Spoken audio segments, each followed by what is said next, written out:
ओंकारं बिंदु संयुक्तं नित्यं ध्यायन्ति योगिना कामदं मोक्षदं चैव ओंकाराय नमो नमः। अविरल शब्दगणो प्रक्षालित सकलभूतलकलंका मुनिविरूपासि तीर्था सरस्वती ऋतुनो दुरितं अज्ञानतिमिरान्ध्यानां ज्ञानाञ्जनशलाकया चक्षुरुन्मीलितं येन तस्मै श्री गुरुवे नमः। श्री परम गुरुभ्यो नमः। परंपराचार्य गुरुभ्यो नमः। सकल कलुष विध्वंसकं श्रेयसां परिवर्धकं धर्म संबंधकं भव्य जीव मना प्रतिबोधकारक मिदं शास्त्रं श्री मौला करुणान्वयक दीपक नामधेयम अस्य मूल ग्रंथकर्तार श्री सर्वज्ञ देवा तदुत्तर ग्रंथकर्तार श्री सर्वज्ञ देवा तदुत्तर प्रतिगंधर देवा तेषां उच्चनुसार मासाद्य नेमिचंद्र आचार्येण विरचितम् इदं शास्त्रं श्रोतार सावधानतया शृण्वन्तु।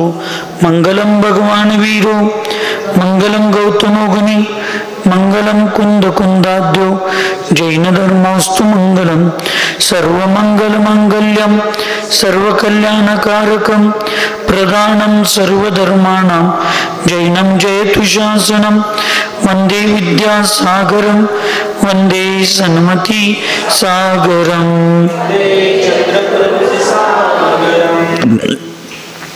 भक्त्या प्रणम्य वीरं सर्वज्ञं सर्वजन्तु हितदक्षं करणानुयोगदीपं कुर्वे स्वान्तस्तमो विघातार्थम्।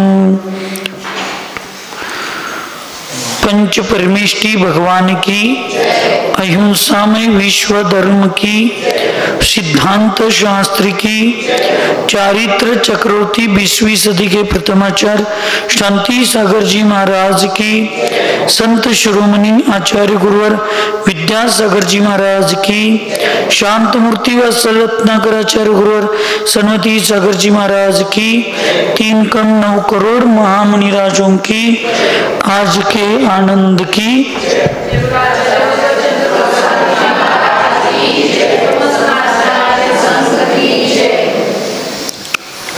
पूर्व चर्चेमध्ये 11वं गुणस्थान म्हणजेच उपशांत मोह गुणस्थान हे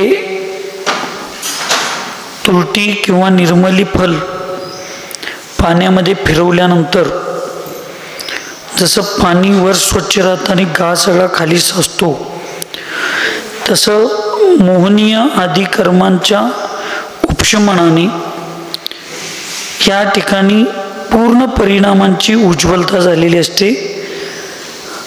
अशा अवस्थेतील निर्मळ परिणामांच्या गुणस्थानाला उपशांत मोह गुणस्थान म्हणजे 11वं गुणस्थान म्हणतात। आणि ह्या गुणस्थानातला जीव एकतर आयुक्षयाच्या निमित्तानं 4थ्या गुणस्थानात म्हणजे देवामध्ये देवायुमध्ये जन्म जन्मतो, किंवा गुणस्थानाचाच कालक्षय झाल्यामुळे तो आपाप 10व्या गुणस्थानात येतो। असं करत करत करत शाईक सम्यक दृष्टी असेल तर तो जास्तीत जास्त त्या मुनी महाराजांचं पतन 4थ्या गुणस्थानापर्यंत होतं। 4थ्यापर्यंत होतच असं नाही, झालं तर 4थ्यापर्यंत होतं, नाही तर 6व्या 7व्यातून ते स्थिर होतात। आणि जर तशीच संकलेश परिणाम होत गेले तर जर शाईक सम्यक दृष्टी असतील तर 4थ्या गुणस्थानापर्यंत, आणि शाईक सम्यक दृष्टी नसतील तर 1ल्या गुणस्थानापर्यंत सुद्धा जाऊ शकतात। आणि एकाच पर्यायामध्ये जास्तीत जास्त 2 वेळा, एका पर्यायात 2 वेळा उपशम श्रेणी हा जीव चढू शकतो। आणि संपूर्ण अनादी कालापासून म्हणा किंवा आता मोक्षाला जोपर्यंतच्या संपूर्ण कालात जास्तीत जास्त 4 वेळा तो उपशम श्रेणी चढू शकतो। अशी व्यवस्था ह्या उपशांत मोह गुणस्थानाची असते। इथं फक्त एकमेव 7 वेदनीय कर्माचा बंद असतो. बाकी सर्व 119 प्रकृतींच्या बंधाचा अभाव 10व्यापर्यंत झालेला असतो. आणि तो सुद्धा 7व्या वेदनेचा जो बंध असतो तो एक समयवर्ती असतो, म्हणून त्याला इर्यापत बंध किंवा आश्रव असं म्हणतात. त्याचं इथंपर्यंत आपण काल पूर्वचर्चेमध्ये बघितलो होतो. आज संयोग केवली गुणस्थान किसे कहते हैं, जहां घातिया कर्मों की 47, नाम कर्म की 13 एवं आयु कर्म की 3, इस प्रकार 63 प्रकृतियों के क्षय से केवल ज्ञान प्राप्त होता है तथा योग सहित प्रवृत्ति होती है, उसे संयोग केवली गुणस्थान कहते हैं. इस गुणस्थान में आत्मा अनंत चतुष्टय एवं नव केवल लब्धि से युक्त होता है. घाती कर्म का क्षय होने से वे जिनेंद्र लाते हैं. Welcome to Uniline music. तीर्थंकर अरहंत के समोशरण की रचना होती है. ज्या ठिकाणी घाती कर्माच्या सर्वच्या सर्व 47, घाती कर्म आणि अघाती कर्म असे 2 भेद आहेत. घाती कर्माच्या 47 प्रकृती आहेत. किती? ज्ञानावरणाच्या 5, दर्शनावरणाच्या 9, किती झाल्या? 14. 28 मोहनीच्या, 42 आणि 5 अंतराईच्या, अशा 47 प्रकृती घाती कर्माच्या असतात. 101 प्रकृती अघाती कर्माच्या असतात. 93 नामकर्माच्या आणि वेदनेच्या 2, किती झाल्या? 95. गोत्रच्या 2, 97. आयुच्या 4, किती? 101.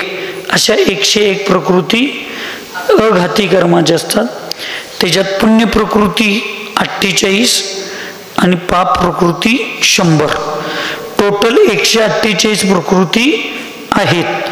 त्या 148 पैकी 47 घाती कर्माच्या, आता इथं 12व्या गुणस्थानापर्यंत सगळ्या टोटल एकाच 12व्या गुणस्थानात घ्यायचं नाही. पहिल्या गुणस्थानापासून 12व्या गुणस्थानापर्यंत 47 घाती कर्माच्या सगळ्या संपल्या. कारण घाती कर्माच्या सगळ्या संपलेत म्हणूनच त्यांना केवळ ज्ञान प्राप्त झाले. हा एक तर सिद्धांत पहिला पक्का लक्षात पाहिजे. घाती कर्मांचा नाश झाला म्हणूनच त्यांना कुठलं कर्म प्राप्त झालं? हे केवळ ज्ञान प्राप्त झालं. कारण दर्शनावरण, ज्ञानावरण, मोहनी आणि अंतराय या 4 कर्मांचा नाश झाला म्हणून अनंत दर्शन, अनंत ज्ञान, अनंत सुख, अनंत वीर्य हे सगळ्याची प्राप्ती झाली. दर्शनावरून कर्माचा नाश झाल्यावर अनंत दर्शन, ज्ञानावरून कर्माचा नाश झाल्यावर अनंत ज्ञान, मोहनी कर्माचा नाश झाल्यामुळे अनंत सुख आणि अंतराय कर्माचा नाश झाल्यामुळं अनंत वीर्य हे प्राप्त झालेलं आहे. म्हणून 47 घाती कर्माच्या. आता केवळ ज्ञान प्राप्त झालं म्हणजे यांना नियमानं काय होणार आहे? मोक्ष होणार आहे. मग मोक्ष होणार आहे म्हणजे आता सत्तेमध्ये त्यांच्याकडे एकच आयुकर्म असणार आहे. कुठलं? मनुष्य आयु. कुठला आयु असणार आहे? त्यामुळे बाकीचे 3 आयूंचा पण आता इथं आपोआप नाश झाला. आणि नामकर्माच्या 13 प्रकृती. कुठल्या? नामकर्माच्या 13 प्रकृती. ह्या 13 मध्ये आपोआप नरक गती, तिर्यांची गती, तिर्यांच्या गत्या अनुपूर्वी संबंधी आहेत त्या. परत नरक गत्यानुपूर्वी या एकंद्रीय समंचा, असं 13 ज्या आहेत त्या 13 त्या ठिकाणी काय झालेल्या आहेत, सत्तेतून निघून गेलेल्या आहेत नामकर्माच्या.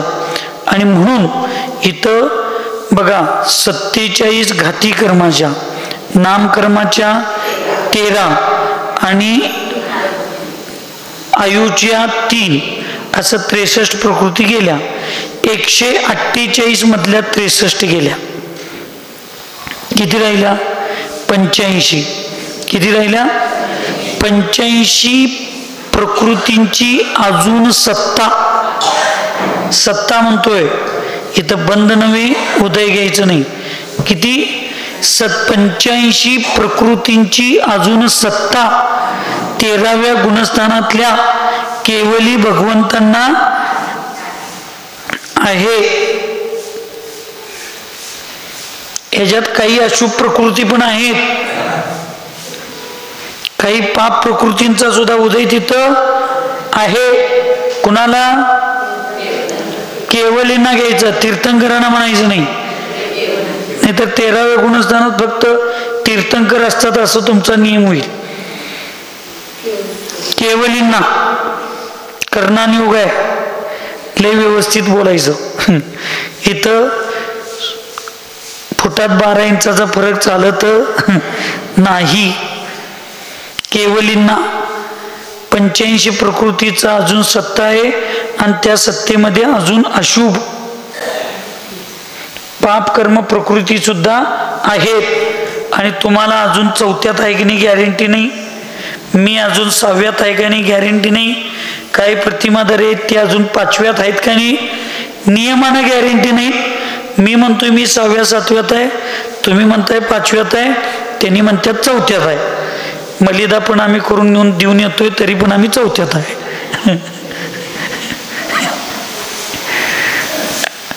आहे की नाही 4थ्यात असं आपण म्हणतोय, म्हणायला काय बिघडते, फुकटाचे ते शब्द. आणि आम्हाला 4थ्यातच पाप नको झाले, म्हणजे कुठलंही दुःख नको आहे, कुठलंही संकट नको आहे. इथं 13व्या गुण फरक एवढाच आहे, शनी स्त्रीनी चढत असताना स्थिती आणि अनुभागाचा एवढं कांड केलेत आणि क्षय केलेत. त्यामुळं मी एकच वाक्य काल सांगितलोय, तिथं सत्ता आहे म्हणून नाही म्हणता येत नाही, आणि त्याचा प्रभाव नाही म्हणून हाय म्हणता येत नाही, अशी अवस्था इथं पण आहे तर आहेच. 13व्या गुणस्थानातल्या मुनी महाराजांचा किंवा केवली भगवंतांचा अजून पाप कर्माच्या काही प्रकृती सत्तेमध्ये आहेत. तर आम्ही तुम्ही लगेच खाली तूप खाल्ल्याबरोबर रूप 4 दिवस बस्तीला जाऊन आलो नाही तर का आम्हाला दुःख नको, संकट नको, त्रास नको, विकल्प नको, सगळं सुखच पाहिजे, सगळं आनंदच पाहिजे, आम्ही कसं विचार करतोय बरं?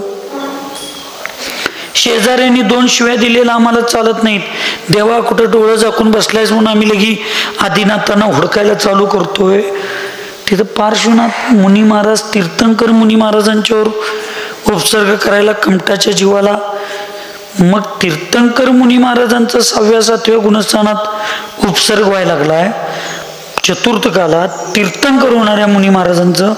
आणि आज आम्हाला जरा कोण तर काय तर म्हटलं ह्या पंचम कालात, तर आम्हाला महाराजांना वाटतंय की एवढं सगळं करून आणि माझ्या वाटणीला एक असं.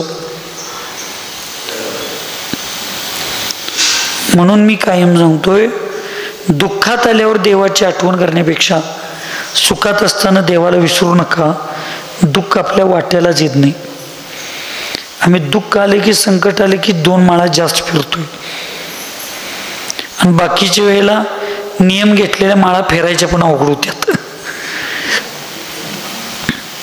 दुःख में सब सुमिरन करे, सुख में करे न कोय, सुख में जो सुमिरन करे उसको दुख कहां से होय. आणि सुखात सुद्धा आपण घेतलं पाहिजे. सुखामध्ये सुद्धा विसरून चालत नाही. एक एक लोक आपल्या घरामध्ये कुणाचा जर मृत्यू झाला तर मानस्तंभाशी बाहेर उभा राहून सुद्धा भगवंतांचं दर्शन करून येतात. उत्तरेमध्ये सुखद्रव्य म्हणजे तिथं आता वल्ल करतात म्हणून प्रश्न आहे. आपल्याकडे काही शक्यतो तसं नाही. तुम्ही काही लोक करत असतील, पण आपल्याकडं सुख्याद्रव्य म्हणजे तांदूळ वगैरे न धुताच आपण पूजा करतो. तर तिथं एका कोपऱ्यात कुठलीही वस्तूला हात न लावता त्यांचं छोटे एक चौरंग आणतात. एक ताटली असते, पूजेचं साहित्य असतं. एका कोपऱ्यात बसायचं. तिकडच्यानं सगळ्यांना पूजा पाठ असतात. काय ग्रंथ हातात घेत नाहीत, शास्त्र नाहीत. सुक्या द्रव्यानं आपली आपली पूजा भगवंतांची करायची आणि ते चढवलेले द्रव्य उचलायचं आणि बाहेर जाऊन कुठतर झाडाला घालायचं, झाडाखाली ठेवायचं आणि निघून जायचं. पण रिद्धी शतकामध्ये सुद्धा त्यांनी भगवंतांचं अष्टक सोडत नाहीत. आम्ही दर्शनला सुद्धा यायला आम्हाला म्हणजे जमत नाही किंवा आम्ही कारणं सांगत बसतोय. घरात आम्ही मॅच बघत बसीन वृद्धी सुतकात, टी व्ही लावून पिक्चर बघत बसतोय, सगळं करतोय. पण देवाकडे यायचं म्हणलं की वृद्धी येती, सुतका येते. तिनोद बिडलीला या अनमोडोद बिडली. धर्माच्या वेळेलाच आम्ही कारण सांगतो.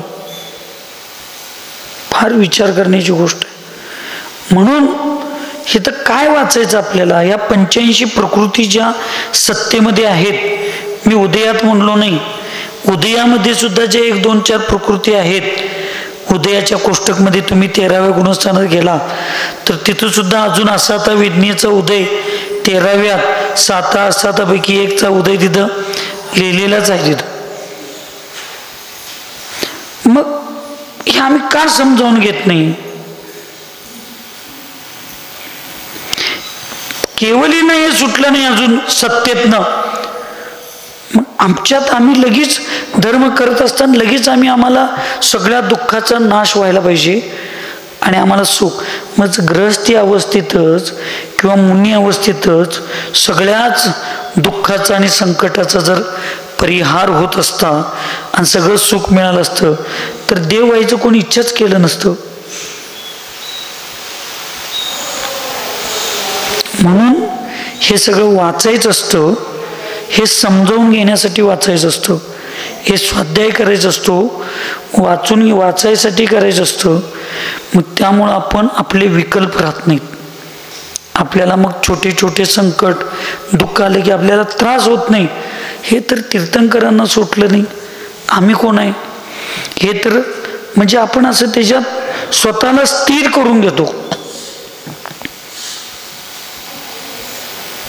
छोटे छोटे आजार येतात. 10 डॉक्टर बदललो तरी आजार मला होतोयच. अरे डॉक्टर बरा करणाऱ्याला, आजार बरा करणाऱ्या डॉक्टराला रोग होतोय.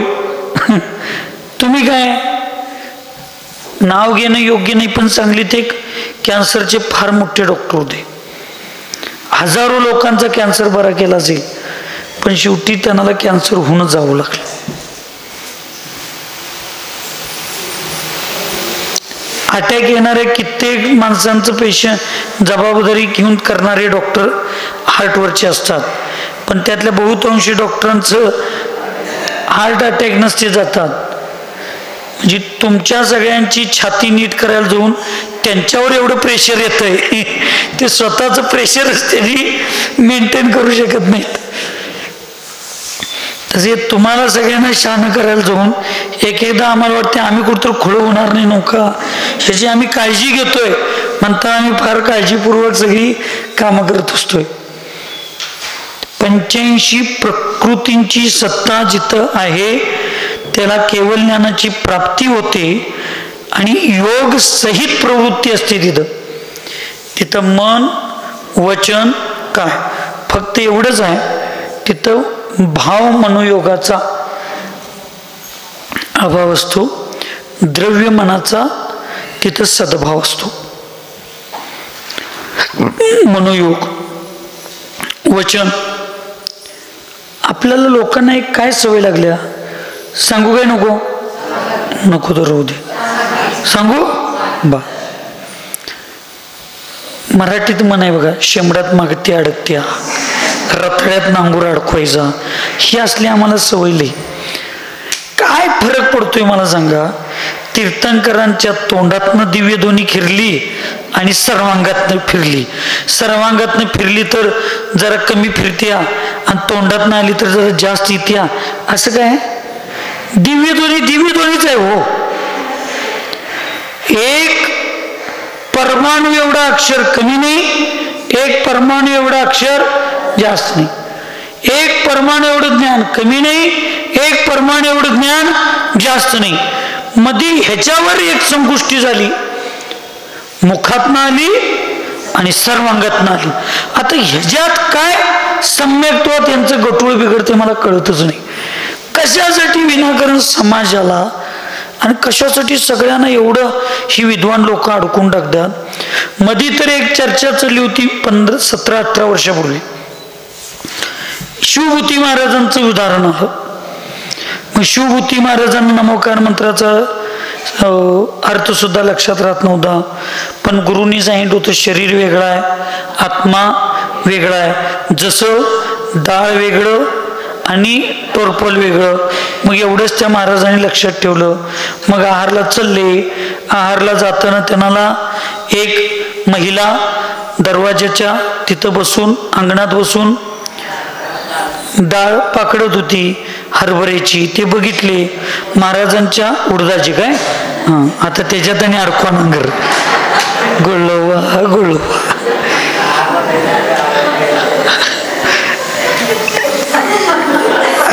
एक उदाहरण आलं. आता दुसरं उदाहरण पुढे येणार. अजून एक उदाहरण आहे पुढं. मग तिथं हितपर्यंत झालं.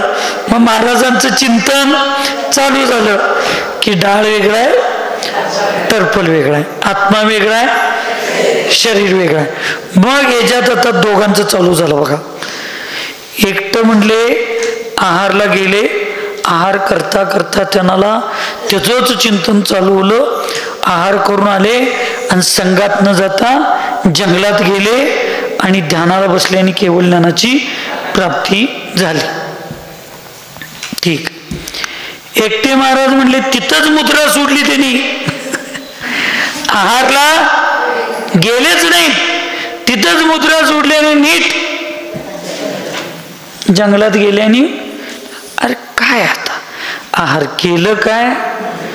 आहार केलं म्हणून केवळ ज्ञान झालंय काय? आहार न केलं म्हणून केवळ ज्ञान झालं काय? ती तुस मास भिन्नमचं चिंतन केलं म्हणून केवळ ज्ञान झालं कशामुळं? तुस मासच्या भिन्नाच्या चिंतनामुळं. ह्याच्यात काही नाही. ते आहार करून गेलं आणि आहार न करून गेलो. मधी तर एक 2-3 महाराजांची चर्चा आम्ही श्रवणबेळगोळमध्ये असताना एकटे महाराज म्हटले ती बेडूक अखंड फूड घेऊन गेलो. एकटा महाराज म्हटले नाही पाकळी घेऊन गेलो. तसल्यात मी म्हणलो असतो तर प्लॅस्टिकचं घेऊन गेलो म्हटलं असतं तर. म्हणजे कुठल्या गोष्टीत आपण किती स्वतःच्या ज्ञानाचा अहंकार किंवा आपल्या शब्दाला खरं करण्यासाठी ज्या गोष्टीचा काही संबंध नाही त्या उगाच टोरपलला म्हणजे भुशाला कुटत बसायचं. त्याच्यात काही सत्व नाही आणि काय नाही.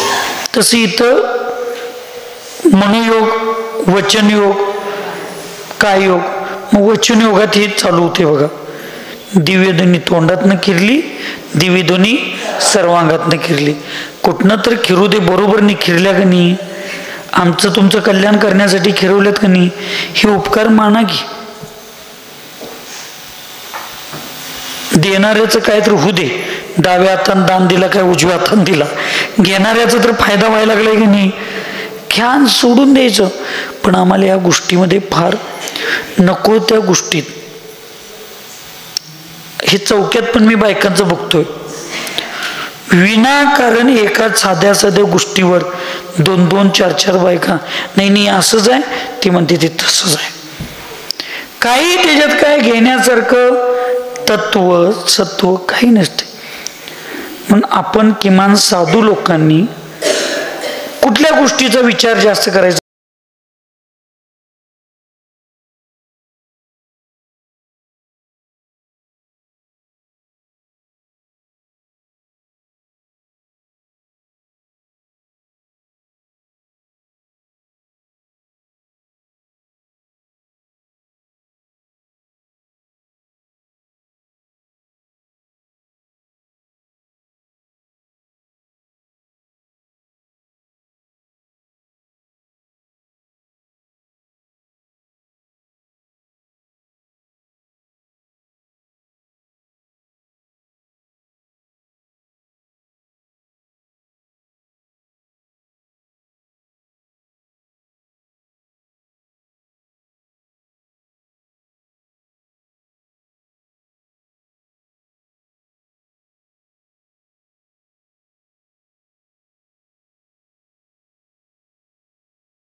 शाईक उपभोग, शाईक वीर्य, हे 5.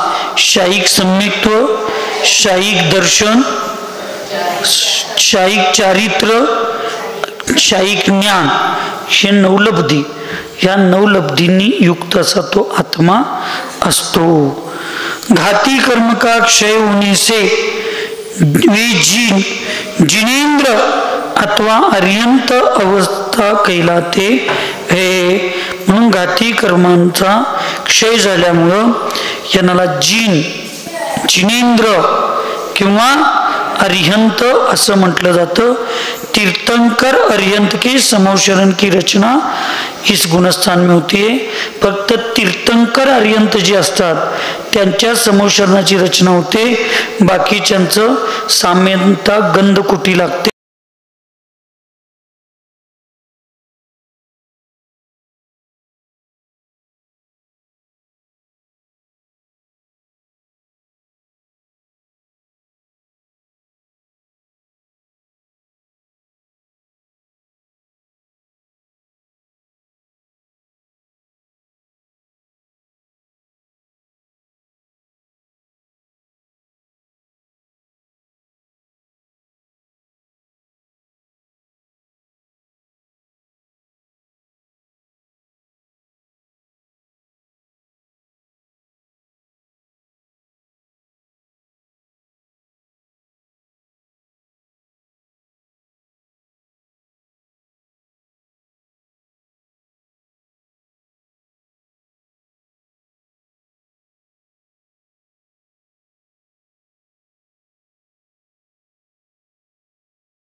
सिद्ध भगवंत आहेत. मग सिद्ध भगवंतांचा स्वभाव कसा आहे? ऊर्ध्वगमन, म्हणजे जिथं वर आहेत तिथंच खाली असणार आहेत. मग 2.5 द्वीपामध्ये जर वर 45 लाख योजनमध्ये सिद्ध भगवंत आहेत, तर खालनं किती अंतरावरनं सिद्ध भगवान मोक्षाला गेलेत? 45 लाख योजन, म्हणजे संपूर्ण 2.5 द्वीपातून. मग कोथळी तुमचं 2.5 द्वीपात आहे का 2.5 द्वीपाला सोडून आहे? सांगली तुमची कशात आहे बाबांनो? वखारबाग तेन 2.5 द्वीपात आहे की नाही? मग तुमचं गाव तुमचं घर कशात आहे? सिद्धशिलेवर आहे की नाही? सिद्ध, ती पण एक सिद्ध भूमी आहे की नाही? म्हणताना आम्हाला सिद्ध व्हायची इच्छाच होईना. हे तर आहेच आम्ही. इथनं जीव सिद्ध मोक्षाला गेल्यात आणि आता तिथं जाऊन काय करायचं आहे? आमच्यातल्या एकट्या महाराजांनी विचारलं, सिद्धशिलेवर नेमकं ते जीव काय करतात? इथं कोथळीच 2013ला. मग सांगितलं सिद्धांत सागर महाराज दादा होते ते, काय नाही नुसतं गप्प बसतात. मग त्यांचा जीव कसं गमतोय तिथं म्हणले.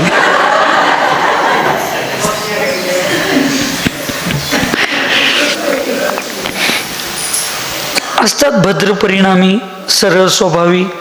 काही ज्ञानाचा प्रभाव जरी कमी असला तरी परिणाम विचार चांगले असतात. कोणाबद्दल कधी वाईट विचार नाही, काही नाही.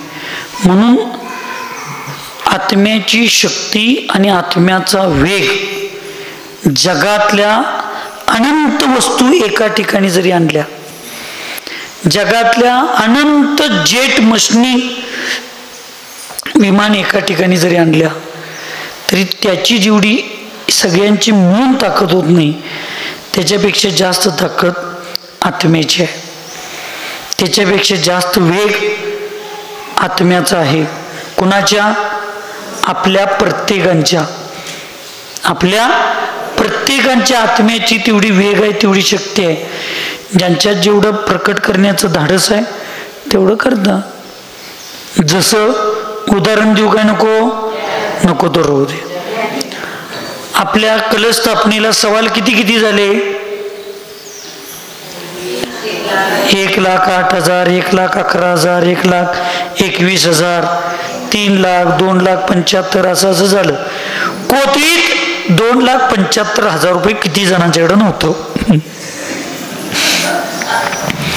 1,08,000 कोथळीत कुणाकडे नव्हतं? सगळ्यात मोठा सवाल काय? 3-4 लाखाचा काय झाला?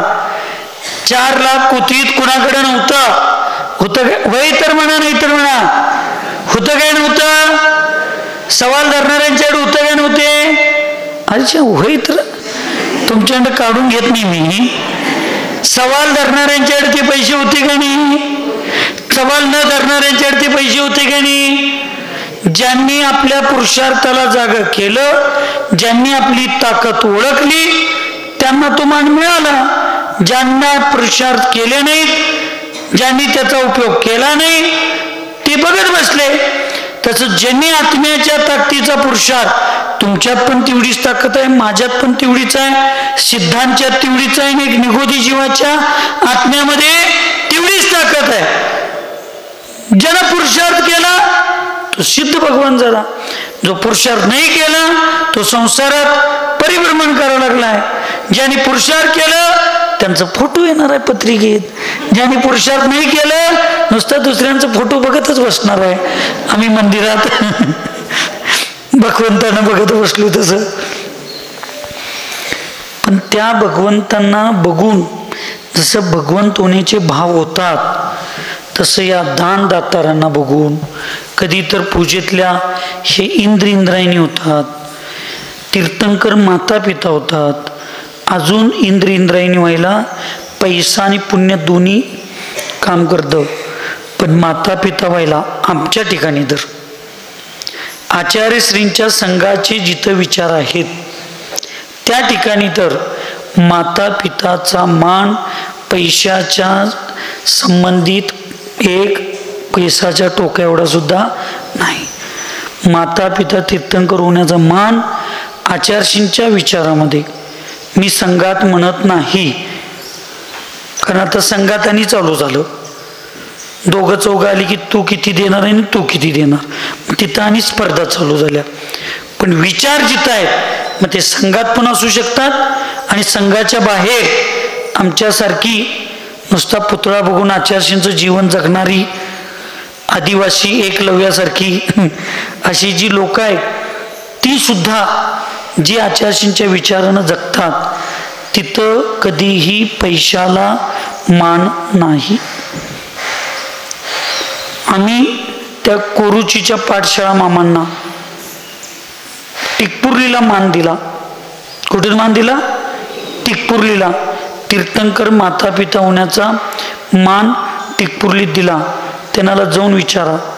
त्यांना मी फक्त एवढंच म्हणलो होतो की तुमच्यासाठी ती कमिटी एक 20-25 हजार रुपये खर्चणार आहे.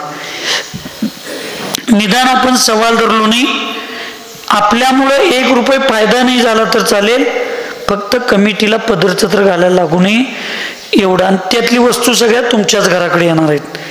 काय करता बघा. मग त्यांनी काय असेल ते 20-21 काही 31 हजार असं काही तर दान दिलं आणि सोडून दिलं. आपल्या संघात माझ्या ठिकाणी दर कधी तीर्थंकर माता पिताचा सवाल निघत नाही. लक्षात ठेवा, सगळ्यात उच्च पद आहे तीर्थंकरचं. माता पिता पैसे धरून तुम्हाला रोज रोज होता येत नाही. एक जण पैशाच्या जेव्हा 3-3, 4-4दा माता पिता होतात. तीर्थंकरांचे आई वडील तीर्थंकर एकाच जीवाला जन्म देणारे असतात, एकच पुत्र उत्पन्न करणारे असतात. आणि ज्या दिवशी तीर्थंकरांचा जन्म होतो त्या दिवशी त्या माता पितांनी आजीवन नवरा बायकोंनी ब्रह्मचर्य व्रताचं पालन करायचं आहे. एवढ्या पवित्र पदाला सुद्धा आज साधू लोक, प्रतिष्ठाचारी लोक, ही पंच कमिटीची लोक पैशाच्या जीवावर सवाल काढायला लागली. आणि तीर्थंकर सारख्या महान आत्म्याला जन्म देणारे आई वडील म्हणून घेणारी लोक सुद्धा ना रात्री भोजन त्याग असते, ना कंदमुळाचा त्याग आहे, ना व्यसनांचा त्याग आहे, ना जिन मंदिरात भगवंतांच्या दर्शनाचा नियम आहे, काही नाही. फक्त 4 पैशाच्या तुकड्यासाठी आज आमच्या समाजातली नीती आणि धर्माची नैतिकता संपून गेली. लक्षात ठेवा, हे तुमच्या गर्भसंस्कारामध्ये होणं काही महत्त्वाचं नाही, ठीक आहे, म्हणजे त्याला आमचा विरोध नाही. पण पंचकल्याण पूजेमध्ये तीर्थंकर माता पिता होणं हे पैशाचं नव्हं, सातिशय पुण्याचा, श्रद्धेचा, समर्पणाचा आणि भविष्यातील तुमच्या संकल्पावर अवलंबून आहे. म्हणून धर्म धर्माच्या ठिकाणीच ठेवला पाहिजे. आम्ही अकॅडमीतल्या हॉस्पिटलच्या पूजेत आम्ही सवाल काढला नाही. आम्ही पहिल्या एकट्यांना मान दिलतो, त्यांनी दुसऱ्या ठिकाणी माता पिता झालते. त्यामुळे आम्ही म्हटलं आता तुम्हाला डबलदा माता पिता आमच्या शास्त्राप्रमाणे होता येणार नाही. मग आम्ही ते संतोष काकांना मान दिला. तुमच्या माहितीसाठी सांगतो, आंधळा मागतो 1 डोळा, देव देतो 2 डोळे. त्या परिवारानं सवाल काढल्यावर जेवढी रक्कम मिळणार नाही तेवढं सन्मानानं आम्हाला हे पद मिळालं म्हणून त्याच्या 10 पटीनं दान देऊन दिले. 10 पटीनं. तुमचं पुण्य असेल ना, कुठल्या ना कुठल्या मार्गाने तुम्हाला सगळं मिळतंय. पण आज आमच्या पण मला पण एकदा एवढं वाटतंय की आचार्यांना विचारायला मानणारे, आचार्यांचा जयकारा घालणारे, आचार्यांचा आदर्श आमच्या जीवनात आहे म्हणणारे असे आपले साधू सुद्धा कसं काय तीर्थंकर माता पितांचे सवाल काढायला लागले. एकदा विचार करतोय. पण अपेक्षा कुटकथन ज्यावेळी लावतोय त्यावेळेला त्यांच्या अपेक्षा त्यांनी बरोबर असतील, त्यांच्या विचारापर्यंत आपली बुद्धी जात नसेल तर आपण कशाला एकमेकांच्या बद्दल विचार करायचा म्हणतोय नेहमी पुढे जातोय. पण हे सगळं असं असतं, एवढी पद महत्वाची असतात. सिद्धालय कहाँ है, लोक के अंत में, तनुवात वलय के अंतिम 525 धनुष्य प्रमाण सिद्ध क्षेत्र में सिद्धालय है, अर्थात सिद्ध परमेष्ठी का वही निवास होता है। सिद्धात्मा के प्रदेश ऊर्ध्वगमन स्वभाव के कारण यद्यपि ऊपर की ओर जाते हैं, परंतु आगे धर्मास्तिकाय का अभाव होने से लोकांत में ही ठर जाते।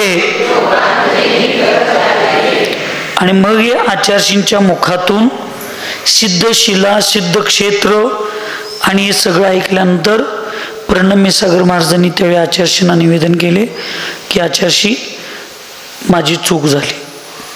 मग आचार्यशींनी तिथंच विषय म्हणजे त्याच्यानंतर त्यांनी गेले काय नाही गेले काय आपल्याला काय ते विषय माहीत नाही, पण स्वीकारले. फार महत्त्वाच्या गोष्टी आहेत, लक्षात ठेवा. तुम्हाला वाटतंय की शेवटी स्पष्ट बोलणं, आगमाच्या बाजूनं बोलणं हे कधी पण स्वीकारलं, पण आज लोकांना काय झाले, वस्तू व्यवस्थेला स्वीकारणारा जैन धर्म आहे, पण आज लोक व्यक्ती व्यवस्थेला झालेत, व्यक्तीवर प्रेम करणारे झालेत. जैन धर्मात व्यक्तीवर प्रेम करायला कुठल्याही शास्त्रात सांगितलं नाही. गुणग्रहण का भाव रहेनित, गुणग्राही जैन धर्म आहे, पण आज व्यक्ती विशेषाला आम्ही मानत बसलो. आणि मग धन, संपत्ती, ऐश्वर या सगळ्या व्यवस्थेमध्ये काही वेळेला धर्माच्या मूल तत्वांची कुचंबना व्हायला चालू झाली. मूल तत्वांची बघा की, देवाची वाट बघत आम्ही बसायला पाहिजे. सवाल धरल्यामुळं ते इंद्राची वाट देवाला बघत बसायला लागते. पूजेच्या वेळेला 7ची ठरलेली पूजा 8ला, 8चा ठरलेला अभिषेक 9ला, ती इंद्र आल्याशिवाय काय करायचं नाही. पण ही कितपत योग्य आहे? आणि हे आम्ही अत्यंत करेक्ट राहतो म्हणताना मग चंद्रपूर सागर महाराज पूजेला नको वाटतात. आम्हाला काही पूजेबद्दल काही इंटरेस्ट नाही. मला काय पूजा केलो तर मी चंद्रपूर सागर आहे काय नाही, मला कुठल्याही ग्रीनिज बुकात नोंद घालायची नाही माझं नाव. चंद्रपूर सागराने एवढी पूजा केल्या, एवढ्या पंचकल्याण केल्या, असं केल्या. मी परवा 14 नंबरचं गाथा तुम्हाला सांगितलोय हिर्यापद भक्तीची, की जर भूक लागल्यानंतर विष मिळवलेलं अन्न खाण्यासाठी आम्ही तयार होत नाही, तसं मला वीतराग भगवान नाही मिळाले म्हणून मी रागी सरागी देवतांची पूजा करणार नाही. हा जसा आगम आहे तसं चंद्रपूर सागर महाराजांचा सिद्धांत आहे की मला आयुष्यात एक सुद्धा पंचकल्याण पूजा करायला नाही मिळाली तर चालेल, पण जी पंचकल्याण पूजा करणार ती पंचकल्याण पूजा डॉल्बींनी रहित आणि सिद्धांताप्रमाणेच करणार, कॉम्प्रोमाइज एक सुद्धा करणार. इंद्र देवाची वाट बघत बसली पाहिजे, देव इंद्राची वाट बघत बसणार नाही. कधी नाही, काही होऊ दे. मी काय पंचकल्याण पूजा करण्यासाठी आणि माझ्या नावावर 1000 पूजेचं नोंद करण्यासाठी महाराज झालो नाही. मी माझं कल्याण करून मी पंचम गतीला जाण्यासाठी मी महाराज झालोय. त्यामुळे लोकांना चुकीचं, मुलांना परवा सांगितलोय मी, गुलाबजामुन म्हणून विष पारून लोकांनी मुलं पाहिजेत म्हणून मी धर्माच्या तत्वाला आणि धर्माच्या नीतीला कधीही मी कॉम्प्रोमाइज करत नाही आणि करणार पण नाही. अहो काय काय पैशासाठी चाललं, कोणी गैरसमज करून घेऊ नका. पुकारताना पुकारायचं महाराजांची पादपूजा, सवाल धरणाऱ्यानं बिचाऱ्यानं भक्तीनं धरायचं आणि सवाल झाल्यावर म्हणायचं तू उजव्या पायाचं पादपूजा कर, 2 नंबरला कोण बोलत होतं उभा राहा, तुम्ही डाव्या पूजाचं. तुम्ही पहिला पुकारला होता. एका पायाचा सवाल आहे म्हटलं होतं. समाजातल्या 4 कमिटीतल्या लोकांना खुश करण्यासाठी, समाज आमच्या मागं लागण्यासाठी एखाद्या सामान्य व्यक्तीच्या भक्तीची आम्ही अशी प्रताडणा करायची. आणि मग तुम्हाला पण लोकांना पैसे जास्त मिळतात, मग ते महाराज पाहिजेत. चंद्रपूर सागर महाराज आले की पैसे मिळत नाहीत, उलट 4 खिशातलं घालायला लागतात, म्हणून ते आव अष्ट बॅड. आम्ही पण बॅड म्हणूनच घर सोडलोय आणि परत तुमच्याकडे कशाला येतोय. पण तत्व आणि लोकांच्या श्रद्धेशी कधीही खेळायचं नसतं, कारण श्रद्धा फार महत्वाची असते. प्रत्येक गोष्ट पैशावरच. म्हणजे गरिबांचा धार्मिक राहिला विषयच राहिला नाही. पैसे देईल तो धार्मिक, पण धर्मात्म्याची व्याख्या पैसे देण्यावर नाही. उत्तम क्षमा, मार्दव, आर्जव, शौच, सत्य, संयम, तप, त्याग, अकिंचन्य, ब्रह्मचर्य ह्याचं जो पालन करण्याचा प्रयत्न करतो. धर्म प्लस आत्मा इज इक्वल टू धर्मात्मा. धर्मामध्ये आत्मा मिसळतो, आत्म्यामध्ये धर्म येतो, त्याला धर्मात्मा म्हटलंय. मग इथं पैसे देण्याचा आणि पैसे घेण्याचा, श्रीमंत आणि गरिबीचा विषयच कुठे आहे. पण सगळं लोक असं म्हणून नाही. म्हणून लोक के अंत में तनुआत वलय के अंतिम 525 धनुष्य प्रमाण क्षेत्र. किती? का बरं? बाहुबली भगवंत हे वर्तमानातले झाले. मग मागल्या चतुर्थ कालाच्या अपेक्षेनं मग तनुआत वलय खाली येणार काय? 500 धनुष्य. उत्कृष्ट अवघाना 525 धनुष्य आहे. ह्या काळात बाहुबली भगवंतांचं नाव आहे. तसं प्रत्येक काळात कोण ना कोण तर 525 धनुष्याचा एखादा 525 धनुष्य हा नियम दिला. म्हणजे बाहुबली भगवंतांची उत्कृष्ट अवगणा 525 होती. हे हुंडास्फुरणी कालाचा दोष नाही. हुंडास्फुरणी कालाचा दोष काय आहे? तीर्थंकरांना विचार करायची वेळ येणे, चक्रवर्तीचा पराभव होणे, त्यांना मुली होणे, हे. पण 525 हा नियमच आहे. म्हणून शरीराची उत्कृष्ट अवगाहना किती सांगितली? मनुष्यांची 525 धनुष्य. आणि म्हणून ज्यावेळी सिद्धशिलेवर जीव जातो त्यावेळी कुछ नून, काही कमी, पूर्वीच्या ज्या शरीरातून तो जीव मोक्षाला गेला त्या शरीरापेक्षा काही कमी अंतर काय असतं? अवगाहना त्या आत्मप्रदेशांची, सिद्ध भगवंतांच्या शरीराची म्हणायची नाही, सिद्ध भगवंतांच्या आत्मप्रदेशांची अवगाहना तेवढी असते. म्हणून ती 525 धनुष्य. त्यामुळं वर्ण सगळं समानच आहे. वर्ण सगळं समान आहे. खालनं कमी जास्त होऊ शकतं. डोकं सगळ्यांचं कुठे टेकलंय? तनुआत वलयला. बरोबर आहे का चुकीचं आहे? ऐकू येत नाही. बरोबर आहे का चुकीचं आहे? बरोबर आहे ना? मग सिद्धशिला अशी छत्री पाहिजे का अशी पाहिजे? नाही, कशी पाहिजे? नाही, करतात तो भाग वेगळा. पण लक्षात ठेवा, अशी जी वर जास्त आणि खाली कमी आहे हे प्रमाण बसण्यासारखं आहे. म्हणजे आगमात जे माप आडवं तिडवं काय सगळं सांगितलं हे सगळं बसण्यासारखं आहे. असं जर तुम्ही जर उलट केला, असं छत्रत्रयागत असं जर केला तर खाली सगळ्यांचे डोकं टेकणार. आणि मग ही जागा कुठं जाणार? त्यामुळं आगमाला धरून आपली कुठली पण चर्चा असली पाहिजे.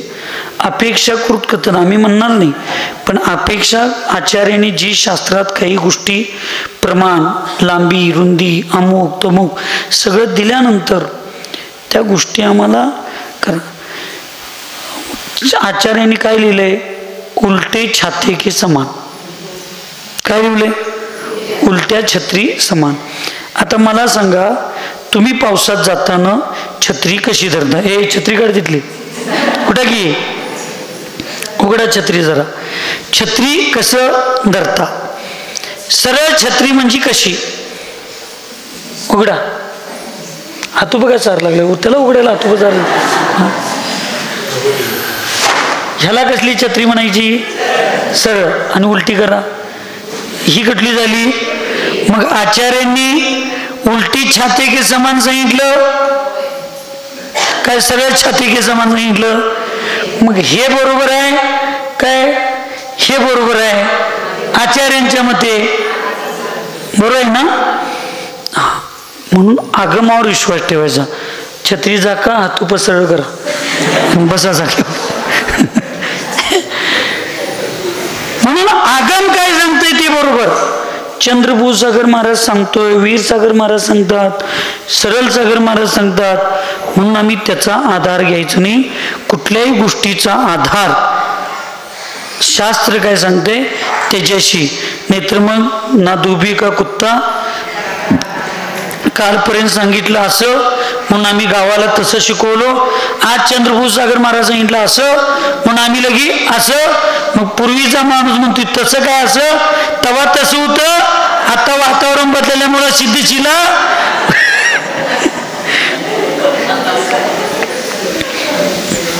त्यावेळी कायोत्सर्ग मुद्रेत होती, आता शीर्षासन मुद्रेत आहे, म्हणून सिद्धशीला उलटी झाली. चालेल नाही चालणार. विनोद म्हणून वेगळं, पण समजावून घेताना आपण फार काळजीपूर्वक. म्हणून व्यक्तिविशेषाला महत्व देत आम्ही बसल्यामुळं शास्त्र ती व्यक्ती काय सांगेल तेच आम्हाला शास्त्र वाटायला लागलं. आणि मग आमच्या जीवनामध्ये आम्ही कुठंतरी चुकीच्या दिशेला चाललो असं व्हायला लागले. तसं होणे. आगमात जे आहे, आगमात जसं लिहिलेलं आहे तसंच ज्ञान तुम्हाला आम्हाला सगळ्यांना होऊ दे. आम्हाला तुम्हालाही कुठंतरी विपरीत आमच्या न्यूनगंडामुळं, ज्ञानावन कर्माच्या शोभक्षमाच्या कमतरतेमुळं अथवा चुकीच्या समजुतीमुळं तुमच्यात माझ्यात ज्ञान समजावून घेण्यात, निर्णय घेण्यामध्ये काही त्रुटी असतील, काही चुका असतील तर भगवंतांच्या कृपेनं, आचार्यांच्या आशीर्वादानं त्या त्रुटी सगळ्या निघून जाऊ देत.